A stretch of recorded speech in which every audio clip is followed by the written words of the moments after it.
શાસન નાયક મહાવીર ભગવાનનો જય હો.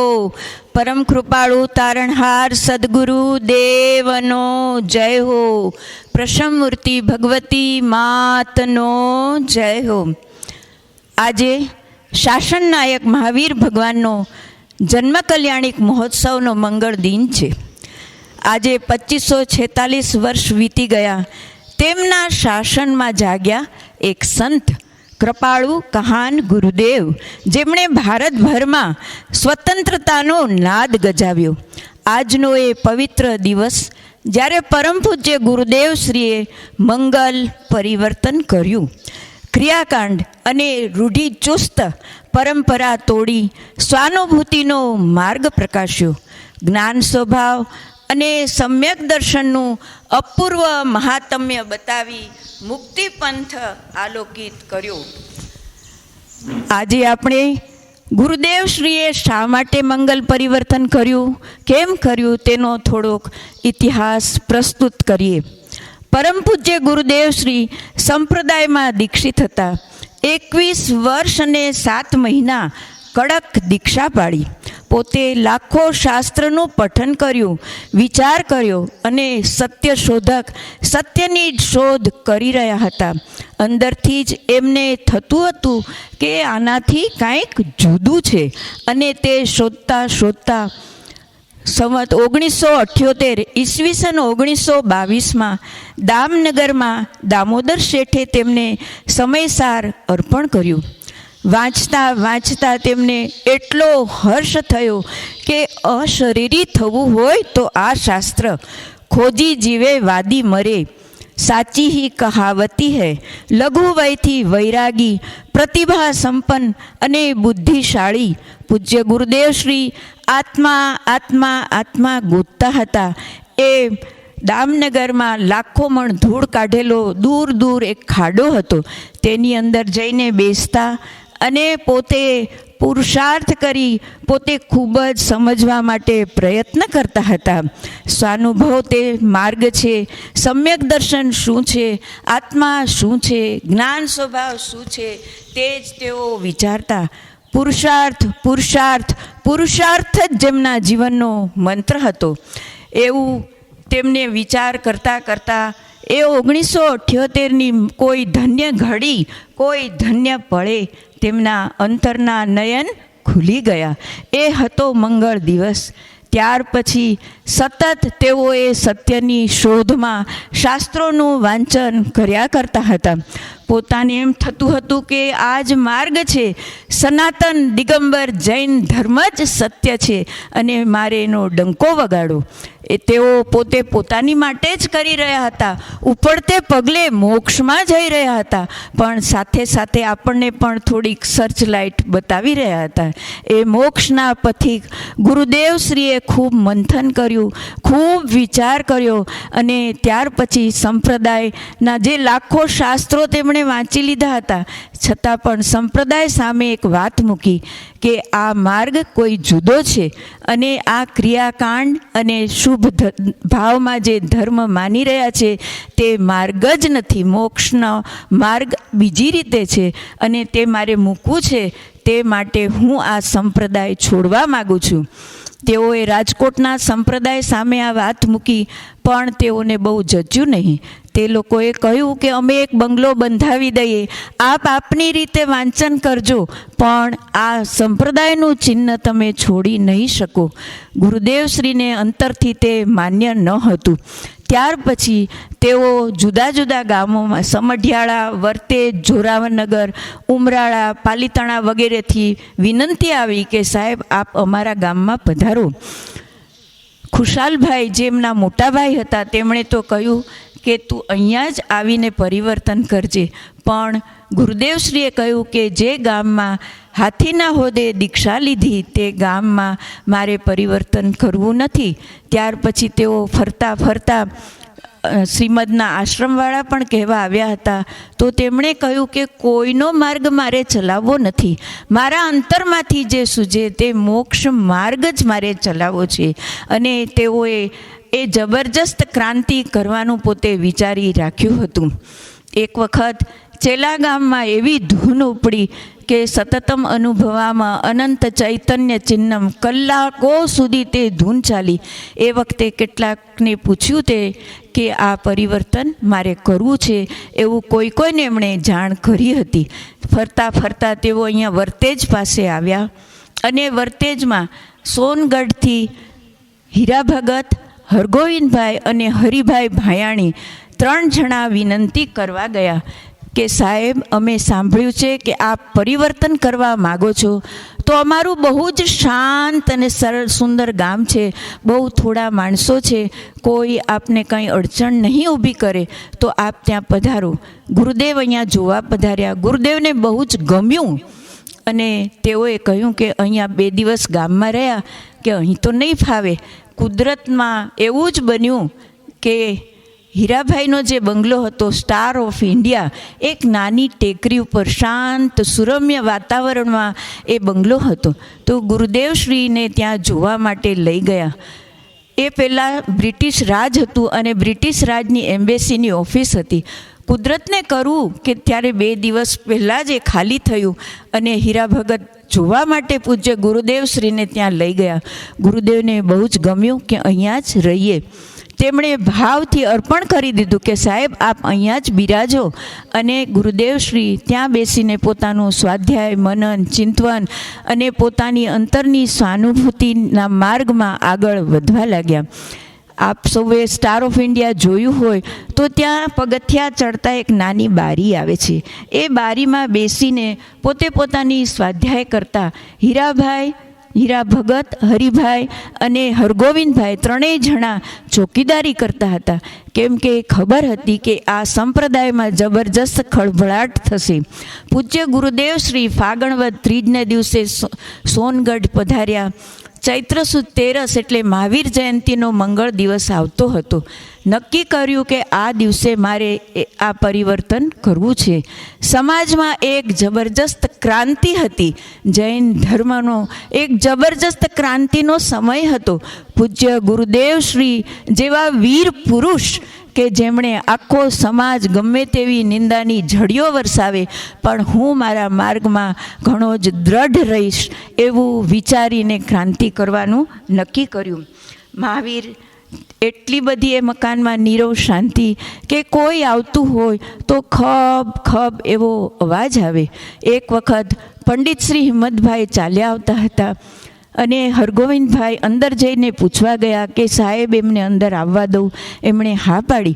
પૂજ્ય ગુરુદેવના દર્શનાર્થે આવ્યા હતા અને એટલા બધા આશ્ચર્યચકિત થઈ ગયા કે ગુરુદેવ સીધું એમ જ બોલ્યા, ઉપયોગમાં ઉપયોગ કો.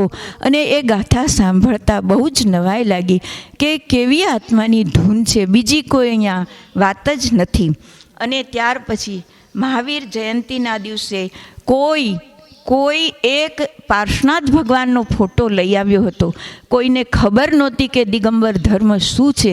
અને એ પાર્શનાથ ભગવાનના ફોટા સમક્ષ પૂજ્ય ગુરુદેવ શ્રીએ 1:15 વાગે મહાવીર જયંતિના દિવસે મુહપત્તિનો ત્યાગ કર્યો. હું મહાવીર ભગવાનનો શિષ્ય છું.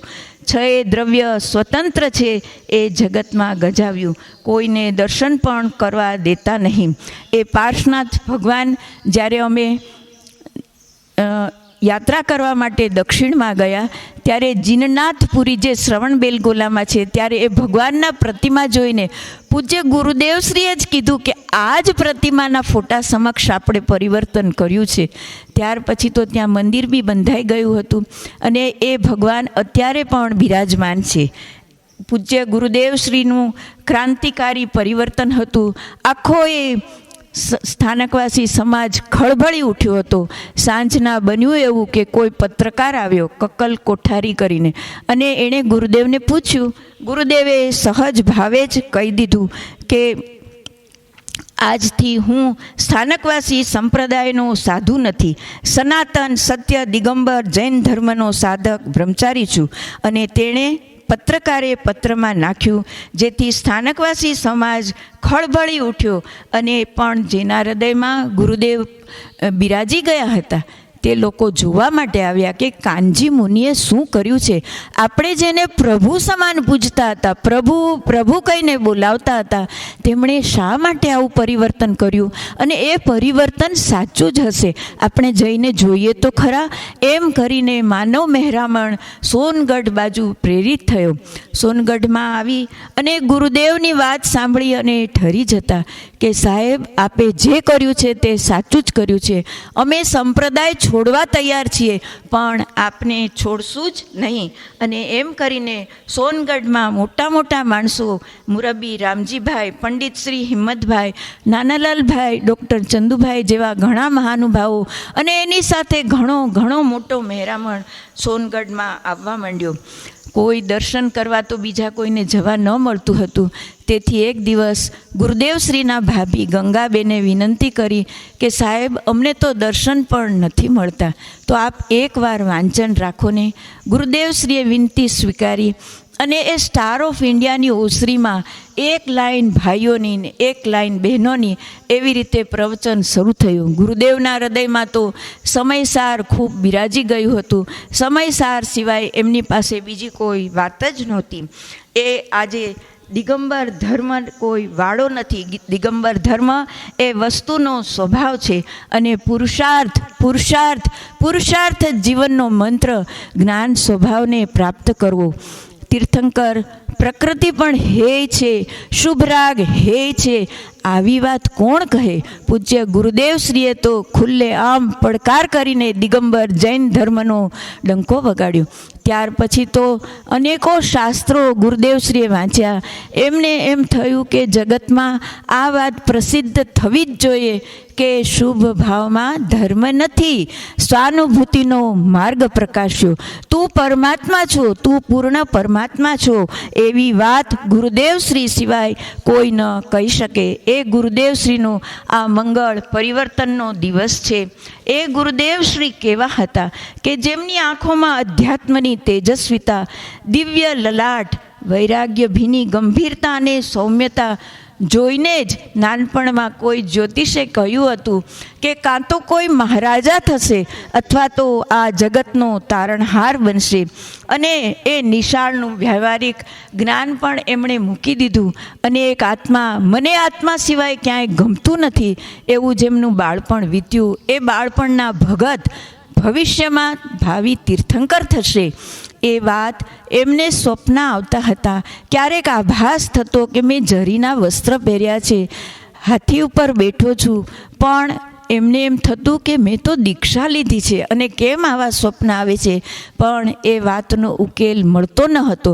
જ્યારે પૂજ્ય માતાજીને 1993માં ચૈત્રવદ આઠમે જાતિ સ્મરણ જ્ઞાન પ્રગટ થયું અને પૂજ્ય ગુરુદેવ શ્રી સમક્ષ આ પ્રસ્તુતિ કરી, ત્યારે ગુરુદેવ ખૂબ જ પ્રસન્ન થયા. બેન, ઈ જ હું, અને મને આવો ભાસ થતો હતો.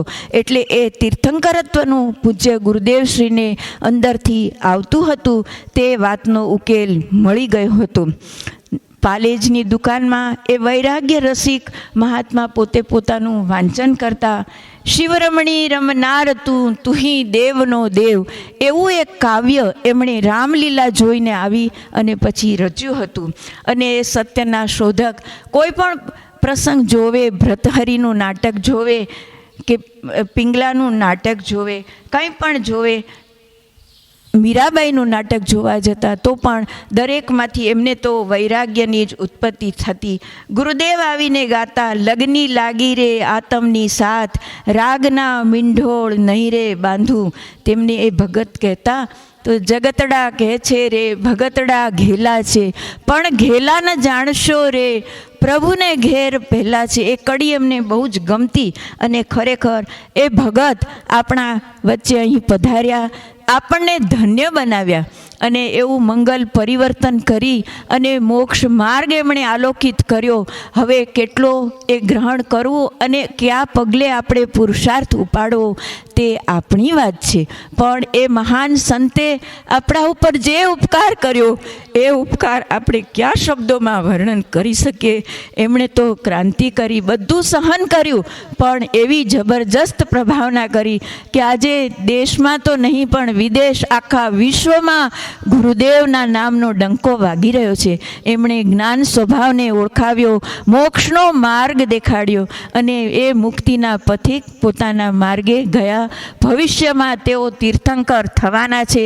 એ સિમંદર ભગવાનની વાણીના નાદ ભગવતી માતા અહીં લાવ્યા. એ તીર્થંકરપણું જ્યારે આપણને સાંભળવા મળ્યું, એ તીર્થંકરત્વનું લોકોને ખ્યાલ આવ્યો, ત્યારથી ગુરુદેવની એટલી બધી મહિમા અંદર આવી ગઈ કે એમ થાય કે ગુરુદેવ આપના ચરણે શું ધરું, આત્માથી સૌ વિન, એવો આત્મા અમને પણ પ્રાપ્ત થાય એવું આજના મંગળ દિને આપની પાસે અભ્યર્થના કરીએ અને આપના ચરણોમાં કોટી કોટી વંદના કરીએ.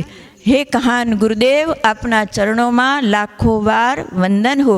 બોલો કહાન ગુરુદેવનો જય હો. પરમ તારણહાર કૃપાળુ કહાન ગુરુદેવનો જય હો. આજના મંગલ દીનનો જય હો. પ્રસમ મૂર્તિ ભગવતી માતનો જય.